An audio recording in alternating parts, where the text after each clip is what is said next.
और शायद ये हिंदू एकता या 56 करोड़ पार डुबकी लग गई तो भाई दिल्ली महाराष्ट्र हरियाणा वाला हाल कहीं बिहार में ना हो जाए, शायद ये उसका भी दबाव है।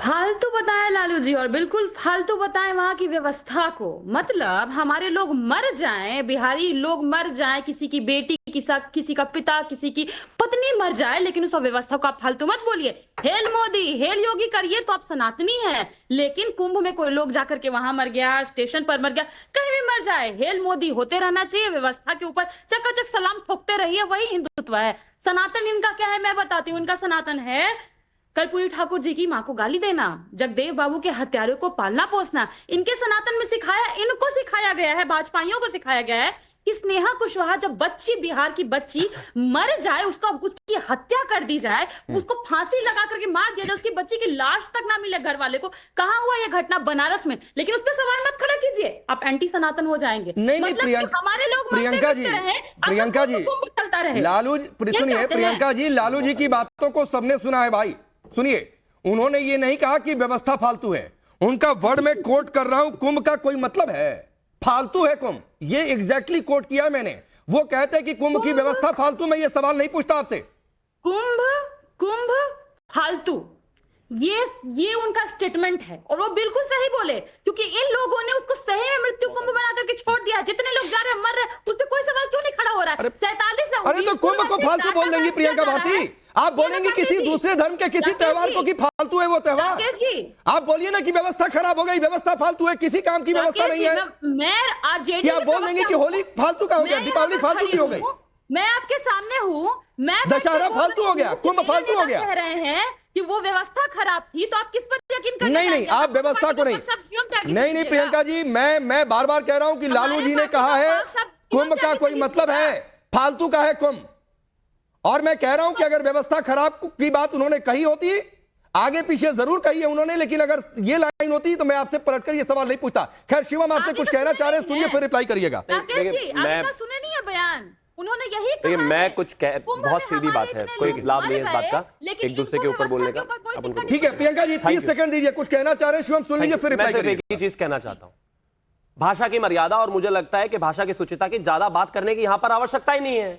लालू प्रसाद यादव ने ना अव्यवस्था पर, ना कुंभ की बदइंतजामी पर, ना कुंभ की नाकामी पर कोई सवाल नहीं उठाया। उन्होंने कहा फालतू है कुंभ।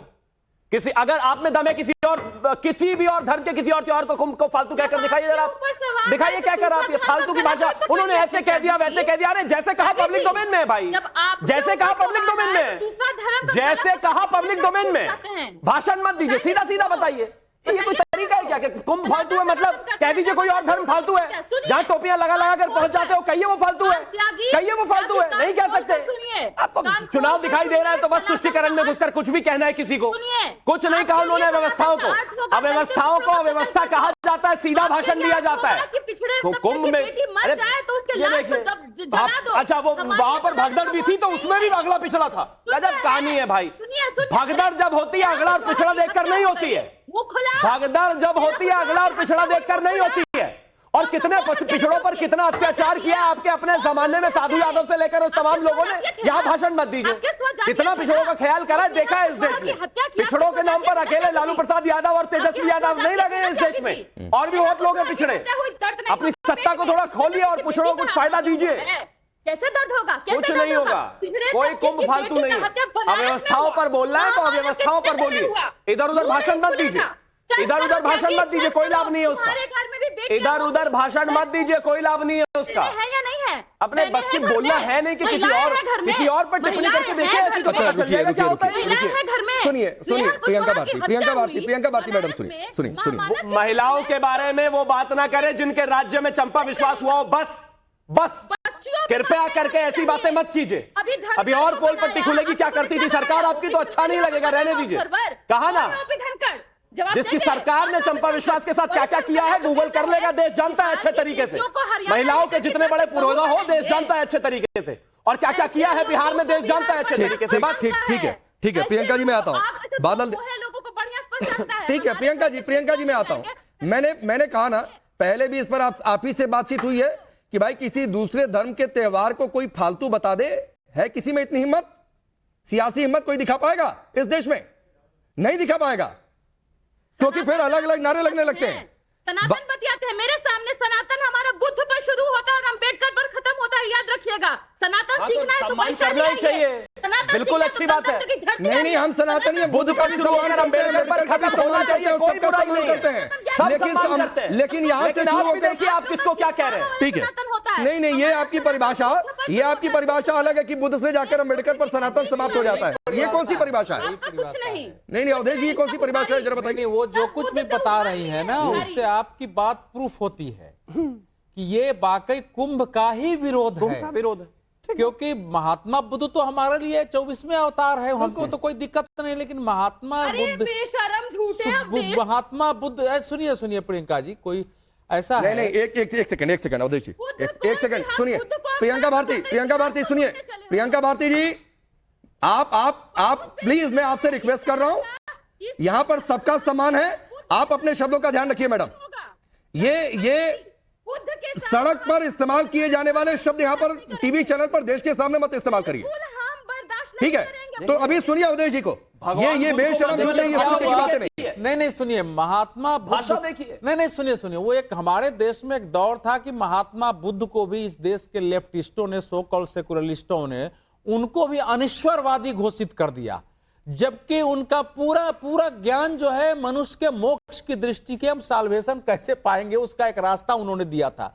देखिए, जब आपका भविष्य असुरक्षित लगने लगता है, जो कुछ आप सोचते नहीं है वो होने लगता है, तो व्यक्ति असंतुलित और घबराहट में ऐसे बयान देता है। अब इस समय क्या हुआ है कि आरंभ से विपक्ष ने एक नकारात्मक दुष्प्रचार महाकुंभ को लेकर, महाकुंभ को लेकर के किया। केवल बीजेपी की आलोचना करनी होती, वो अलग पक्ष था, लेकिन लोग चाहे भले वहां मृत्यु हो गई और हृदय विदारक थे और उसके लिए जिम्मेवारी तय होनी चाहिए, सजा मिलनी चाहिए। इसके बावजूद, भीड़ के बावजूद, जो करोड़ों लोग गांव-गांव, शहरों से निकल के आ रहे हैं, वो एक प्रकार से दुनिया के इतिहास में आध्यात्मिक सांस्कृतिक क्रांति का एक महातस्वीर, एक महाभव्य तस्वीर पेश कर रही है। पूरी दुनिया में उस पर खबरें छप रही है, पूरी दुनिया स्टडी कर रही है कि ऐसा क्या है कि लोग एक डुबकी लगा के इसमें क्या महसूस करते हैं, कितना कष्ट होकर जानते हैं। तो क्रांतियां अनेक प्रकार से हुई है, भारत आध्यात्मिक सांस्कृतिक क्रांति का देश रहा है। अब उसमें जो विपक्ष के नेता हैं वो समझ नहीं पा रहे हैं कि इसका राजनीतिक प्रत्युत्तर कैसे दिया जाए। राजनीतिक प्रत्युत्तर, ठीक यही स्थिति राकेश पांडे जी अब ये बोलते हैं, उस समय तो ये थी भी नहीं, ठीक यही स्थिति जब अयोध्या आंदोलन शुरू हुआ था तो ऐसे ही उसका मजाक उड़ाया गया था। ये तो बेकार है, इसका कोई प्रभाव नहीं है, जनता समर्थन भी नहीं है, और बीजेपी 2 से पहले ही चुनाव में 85 पहुंच गई। तो इसके राजनीतिक फलितार्थ देख करके सबके अंदर ये भय पैदा हुआ है। और ममता जी को तो दिल्ली के बाद पश्चिम बंगाल दिखाई दे रहा है, अखिलेश जी को 2027 दिखाई देने लगा है, और बिहार में तो इसी वर्ष चुनाव है, लोकसभा चुनाव का। हाँ, ठीक है, और साल भर के अंदर ही सब जगह चुनाव है, साल भर के अंदर ही सब जगह चुनाव है। अब बादल देवनाथ जी, ये बौखलाहट ही है, क्योंकि भाई दुष्प्रचार तो बहुत हुआ। आ रहा हूं प्रियंका जी, एक बादल देवनाथ जी को बोलने दीजिए। दुष्प्रचार तो बहुत हुआ और बहुत कोशिश की गई लोगों को